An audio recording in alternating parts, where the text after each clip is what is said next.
नमस्कार। आप देख रहे हैं स्टार बिहार न्यूज़ और मैं हूं रंजीत मिश्रा। अभी मेरे साथ हैं तिरहुत स्नातक निर्वाचन क्षेत्र के विधान पार्षद एवं विधान परिषद के उपनेता देवेश चंद ठाकुर जी। सर, बहुत बहुत स्वागत है आपका। जी बहुत बहुत धन्यवाद। कहा जाता है कि आप वेतन नहीं लेते हैं सर, सरकार से वेतन नहीं लेते हैं और साल में जितना डोनेट कर देते हैं, जितना हवाई जहाज़ के टिकट में आपका खर्चा होता है, उतना मतलब कई विधायकों का वेतन नहीं है। आप मेरी तारीफ कर रहे हैं या हमको बदनाम करना चाह रहे हैं, पहले ये बताइए। नहीं सर, बदनाम नहीं कर रहे हैं, जो सत्य है वह सत्य है। आपको बता दें कि वेतन वाली बात सही है, लेकिन उसका रूप दूसरा है। सरकार में ये प्रावधान नहीं है कि आप वेतन नहीं लें, ये प्रावधान ही नहीं है। मैं पहली बार जब विधान परिषद में गया तो मैंने माननीय सभापति महोदय को, प्रोफेसर जाबिर हुसैन साहब को ये दिया था चिट्ठी कि मैं वेतन नहीं लेना चाहता, इसे सरकार अपने पास ही रख ले। तो उन्होंने जवाब दिया था लिखित कि इसकी ये नहीं है, लेकिन अगर आप नहीं रखना चाहते पैसा तो आप मुख्यमंत्री राहत कोष में दे सकते हैं। तो उस पैसे को मैं विगत 20 साल से या तो प्रधानमंत्री राहत कोष में या मुख्यमंत्री राहत कोष में देने का काम करता हूँ। वहाँ डोनेट करते हैं, मतलब क्षेत्र में भी कई लोगों का आप मदद करते हैं, कई लोगों का शादी विवाह करवाते हैं।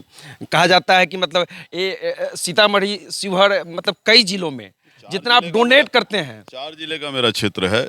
28 विधानसभा 28 विधानसभा है, 5 लोकसभा है। 28 विधानसभा परिषद के लोगों के दिलों पर राज करते हैं सर। कि एक दो बार आप निर्दलीय चुनाव जीत गए, 20वां साल चल रहा है, एकदम धनाधन लोगों के दिल के लिए क्या कहेंगे? हम उनको धन्यवाद कहेंगे। अगर मेरा काम उन्हें पसंद है तो मेरा सौभाग्य है, ये उनके मेहरबानी से हम आते हैं विधान परिषद में। लोग कहते हैं कि आप सर्वदलीय हैं, किसी दल, सभी दलों के लोग आपका सम्मान देते हैं। वो इसलिए कि मैं सबका वैसा ही काम करता हूँ, सबको वैसा ही स्वागत करता हूँ, उसका मुझे रिस्पांस मिलता है, ये मेरा सौभाग्य है। अब हम सर विकास के मुद्दे पर बात करते हैं। सीतामढ़ी का आरओबी और शिवहर बापू धाम सीतामढ़ी रेल लाइन ठंडे बस्ते में चला गया। इसको लेकर आप कई बार आवाज़ उठाए, विधान परिषद में आवाज़ उठाए, लेकिन ये ठंडे बस्ते में चला गया। कब बनेगा ये? आरओबी ठंडे बस्ते में नहीं गया है। आरओबी किसी जो सरकारी प्रक्रिया रहता है उसमें समय लगता है। केंद्र सरकार से पत्राचार होता है, भारत सरकार से बिहार सरकार को, बिहार सरकार से वहाँ, उसी में कहीं ना कहीं वो बीच में बार बार अटका हुआ था। अब क्लियर हो गया है। मुझे पूरा विश्वास है। 2 जगह के लिए हम लोग बहुत मेहनत कर रहे थे, यहाँ के लिए और पुपरी में भी आपने देखा होगा, वहाँ पर भी रेलवे आरओबी बने। तो वहाँ तो अब इतना हम लोगों ने मेहनत किया, उसमें अब वो कंप्लीट होने के कगार पर है। इसको भी मैं समझता हूँ कि ये 2022 के अंदर वो कंप्लीट हो जाएगा, काम शुरू हो जाएगा। नहीं, काम तो शुरू हो गया। मुझे सूचना पता चला कि अब किसी दिन, या नहीं हुआ हो तो किसी दिन शुरू हो जाएगा, और 22 के अंदर वो कंप्लीट हो जाएगा, इसमें कहीं कोई शक नहीं। एक ट्रस्ट के द्वारा सीतामढ़ी के लिए बड़ी उपलब्धि कही जा सकती है। 251 मीटर ऊंची माँ सीता की प्रतिमा लगने वाली है, क्या करें? नहीं, बहुत अच्छी बात है, लेकिन वो, मैं तो इससे बहुत खुश हूँ ये जानकर। वो डिज़र्व करती हैं माँ सीता। माने माँ सीतामढ़ी का दुर्भाग्य है कि अयोध्या के बारे में पूरी दुनिया 50 साल से जान रही है, और सीतामढ़ी के बारे में कोई हिंदुस्तान में भी कोई नहीं जानता है कि माँ सीतामढ़ी के लोगों की बात छोड़ दें, बिहार की बात छोड़ दें, बाकी किसी राज्य में किसी को ये जानकारी भी नहीं है कि माँ सीता की जन्मस्थली, प्राकट्य स्थली सीतामढ़ी है। वो इसलिए कि सीतामढ़ी को पर्यटन, धार्मिक पर्यटन के नाम पर किसी भी सरकार ने, प्रत्येक सरकार ने आज तक निगलेक्ट ही किया है। और इस सरकार में भी मेरा, भारतीय जनता पार्टी को भी, नेताओं से मेरा ये है, हम लोगों ने कई बार माननीय प्रधानमंत्री जी को चिट्ठी लिखा, कई बार जो भी इसमें संबंधित लोगों को चिट्ठी लिखा कि भाई अयोध्या से कोई कम महत्व सीतामढ़ी का नहीं होना चाहिए। लेकिन अब धीरे धीरे, अब हम लोग तो अपने जीवन के अंतिम संध्या में पहुंच चुके हैं, लेकिन अब इस पर विश्वास है कि अयोध्या का काम तो पूरा हुआ। अब इसके बाद, जबकि होता है, कहना होना चाहिए था पहले यहाँ सीता राम करके कहा जाता है, राम सीता नहीं कहा जाता है, तो प्राथमिकता सीता जी को मिलना चाहिए था। लेकिन देर आए दुरुस्त आए, अब यहाँ भी शुरू होगा। और ये हम लोग के 25-50 साल बाद, आप रहिएगा, शायद हम तो नहीं रहेंगे, लेकिन उस समय पूरी दुनिया माँ सीता को भी पहचानेगी, जानेगी कि यही स्थान है, यही वो पवित्र स्थान है जहाँ उनकी प्राकट स्थली। शिवहर रेल लाइन से ठंडे बस्ती में चला गया, लेकिन शिवहर के लोग अब नया आवाज दे रहे हैं कि ढेंग पुल से बागमती नदी के पूर्वी तटबंध में लगभग 60-70 फीट 80 फीट चौड़ा मतलब जमीन है जो सरकारी है, उस पर रेल लाइन बिछा दे, ताकि जो है बागमती नदी का तटबंध भी मजबूत हो जाएगा और पूर्वी क्षेत्र को जो दबाव बना रहता है, पानी का दबाव रहता है, लोगों का कह सकते हैं बाढ़ आता है तो डर के माहौल में रहते हैं। लोगों का मांग है कि ढेंग से कटौझा रेल लाइन बिछा दे ताकि शिवहर में रेल लाइन मिल जाएगा, एक भुवनेश्वर बाबा भुवनेश्वर स्थान जंक्शन स्टेशन हो जाएगा, एक कटैया में शिवहर रेलवे स्टेशन हो जाएगा। ऐसा है कि शिवहर को पटना से और दिल्ली से जोड़ा जाए, इसमें किसी को आपत्ति नहीं हो सकती। हम लोग भी स्वागत करेंगे उसका, और शिवहर को रेल लाइन होनी चाहिए। छोटा सा जिला है लेकिन बहुत पिछड़ा जिला है, और बिहार इतना ज़्यादा बाढ़ का दंश झेला है बिहार ने, और खास करके उत्तर बिहार ने, उसमें सीतामढ़ी शिवहर ने। लेकिन जो बांध की कल मैंने पढ़ी थी, शायद आप ही ने किसी का लिया होगा, शायद संजय सिंह हैं, वो जो उनका मैंने पढ़ा था स्टार बिहार न्यूज़ पे मैंने देखा था। अब आप बताइए, आप कह रहे हैं कि कटौझा तक आएगा, कटौझा के बाद वो रेल कहाँ रुक जाएगा? क्या सीधे मुजफ्फरपुर निकल जाएगा? उसके बाद कहाँ बांध है? मुजफ्फरपुर तक। कटौझा के पास सर रेल बात उठानी चाहिए कि रेलवे का हमको कनेक्टिविटी दीजिए। अब इसी रूल मिट्टी वाले बांध पर दे दीजिए, ये थोड़ा अतिशयोक्ति हो जाती है। 100% ये डिमांड सही है कि शिवहर को कनेक्ट करनी चाहिए पटना से और दिल्ली से, लेकिन जो बांध बना हुआ है जो फ्लड प्रोटेक्शन के लिए, वो आया हुआ अभी तक कहाँ? कटौझा तक है। उसके बाद कहाँ फिर बांध है? वहाँ मुजफ्फरपुर तक। फिर नया बांध बनाइए। ये अगर संभव ही है तो ये this should be left to the technical experts. ये इसमें हम सजेस्ट करें कि हाँ इसी पर बनाइए, इस पर बनाइए, यही लोग आगे बढ़ जाते हैं। अगर बात डिमांड करना है या संघर्ष करना है या आंदोलन करना है तो ये कहिए कि हमको रेल का कनेक्टिविटी चाहिए। ये जरूर हम उसमें साथ हैं, हम लोग भी उसमें अग्रणी भूमिका निभाने को तैयार हैं। लेकिन अब उस पर हो सकता है कि नहीं हो सकता है, क्या है, और फिर उसके बगल में स्टेशन के लिए फिर से ज़मीन एक्वायर कीजिए, फिर आप समय लंबा लगाइए। तो ऑलरेडी बहुत ऐसा कनेक्शंस हैं जिसको किया जा सकता है। शिवहर क्या मोतिहारी से बहुत दूर तो नहीं है शिवहर। भूमि अधिग्रहण का मामला फंस गया सर, मतलब कह सकते हैं बिहार सरकार इसमें इंटरेस्ट नहीं ली, जिसके कारण भूमि अधिग्रहण का मामला फंस गया। बिहार सरकार क्यों लेगी? अगर भारत सरकार चाहे तो रेलवे लाइन, और देखिए भारत सरकार डिफेंस के लिए, रेलवे के लिए, टेलीकॉम कम्युनिकेशन के लिए, ये सब चीज़ के लिए जमीन अधिग्रहण में समय नहीं लगता है, तुरंत उसमें उनको अधिकार है ले लेने का। बिहार सरकार पर ठोप रही है, केंद्र सरकार कर रही है। रमा देवी का हमने 2 दिन पहले इंटरव्यू लिया था, उसमें कहा गया था अरे भूमि अधिग्रहण करा दो, रेल लाइन बिछ जाएगा। भूमि अधिग्रहण ऐसा है, फैसला कि ये करना है हमको, और उसके बाद वहाँ से पत्राचार करना बिहार सरकार को, ये भारत सरकार का काम है। भारत सरकार की ऐसी कोई प्रस्ताव आई है क्या कि हमको रेलवे को कनेक्टिविटी देना चाह रहे हैं शिवहर को, और हमको भूमि अधिग्रहण करके दीजिए? अभी तक नेताओं की जुबान पर ही है, ये सिर्फ कागज पर कहीं नहीं दिख रहा है।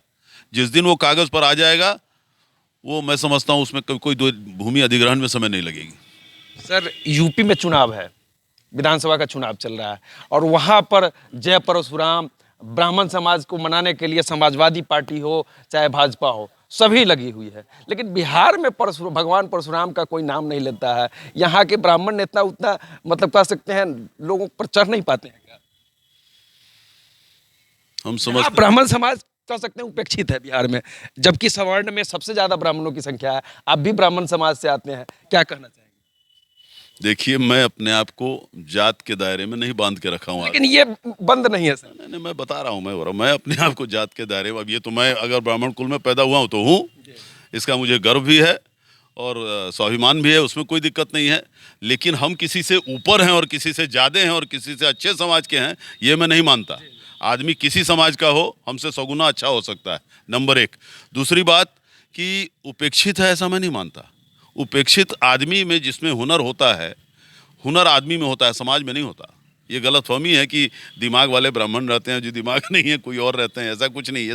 ये सब अब ऐसा है, यूपी में बड़ा हल्ला है ब्राह्मणों को लेकर। कोई भगवान परशुराम की मूर्ति लगा रहा है, मतलब सभी लोग ब्राह्मण को मनाने में लगे हुए हैं, लेकिन बिहार में ये दिखता नहीं। यहाँ पर उठे हुए नहीं है ब्राह्मण, इसलिए क्यों मनाएंगे? कौन रूठा हुआ है जो मनाने की किसी को कोशिश है?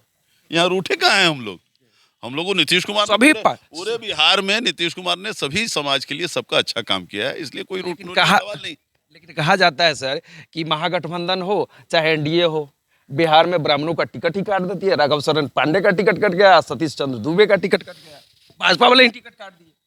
तो भाजपा वाले ने फिर सतीश दुबे को राज्यसभा में ले लिया। राघव शरण पांडे बेचारे रह गए। ऐसे बहुत सारे समाज में जिस लोग हैं जिनके टिकट कट जाते हैं, वो ऐसा कुछ नहीं है। ये सब बात जिसको जदयू के एक अमरिंदर पांडे, उनको टिकट दिया जाता है अपने बल के बदौलत, कुछ हाईकोर्ट से विधायक बने। तो अच्छा है अपने बल पर, तो कहाँ उपेक्षित है?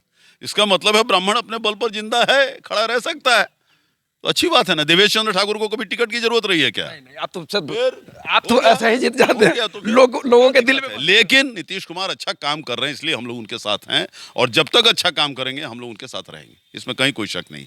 ये बिहार में एमएलसी चुनाव चल रहा है सर, 24 सीटों पर। सीतामढ़ी शिवहर सीट से आपके उम्मीदवार रेखा कुमारी के पक्ष में आप लगातार कैंपेन भी कर रहे हैं। क्षेत्र में शिवहर के क्षेत्र हो चाहे सीतामढ़ी का क्षेत्र हो, लगातार आपका दौरा चल रहा है, क्या कहना चाहिए? ये दौरा हमारी पार्टी की कैंडिडेट, हमारी पार्टी के उम्मीदवार है, तो स्वाभाविक है हमारा फर्ज बनता है उनके लिए मेहनत करना। और मैंने सब जगह पूछा जनता से कि आप लोग नए सब निर्वाचित होकर आए हैं, त्रिस्तरीय पंचायती राज के लोग, उन पे उस वोट पर अधिकार किसका है, आपके वोट पर अधिकार किसका है, ये बता दें। त्रिस्तरीय पंचायत राज को महत्व किसने दिया, उसमें सबसे ज़्यादा आरक्षण किसने लाया, और ऐसा आरक्षण है बिहार में जो पूरे हिंदुस्तान में कहीं नहीं। महिलाओं का आरक्षण कहीं नहीं है, कई अति पिछड़ों का आरक्षण पहले कहीं नहीं था, नीतीश कुमार ने लाया यहाँ पर। और जो अधिकार वार्ड सदस्य वगैरह को दिया, चाहे प्रधानमंत्री को, राष्ट्रपति को, देवेश ठाकुर को, नीतीश कुमार को चेक काटने का कोई अधिकार नहीं है, लेकिन वार्ड सदस्य को है। वो किसने दिया है? आदरणीय नीतीश कुमार ने दिया है। इसलिए त्रिस्तरीय पंचायत राज के जो भी लोग आए हुए हैं, वो कोई दल से जीत के नहीं आए, वो गांव के जनता और उनके प्रतिनिधि बन के आए हैं।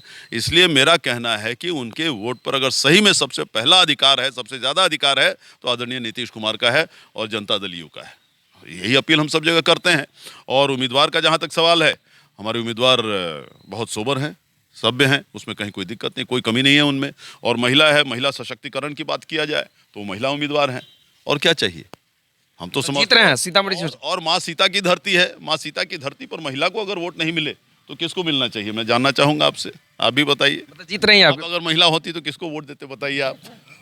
मतलब आपके उम्मीदवार जीत रही हैं 100%। इसमें कहाँ 75 और 25 का लड़ाई है। 24 सीट पर चुनाव है सर, बिहार में कितने सीट पर जीतेंगे? मैं अपने बारे में बात करूंगा। मेरे 4 जिला के क्षेत्र में 3 कैंडिडेट चल रहे हैं, क्योंकि शिवहर और सीतामढ़ी जुड़ा हुआ है। हमारे तिरहुत क्षेत्र में हम तीनों सीट जीत रहे हैं। ये मैं दावा के साथ कहता हूं, मैं बाजी लगाने को किसी से तैयार हूं। बाजी लगाने के लिए तैयार? बिल्कुल।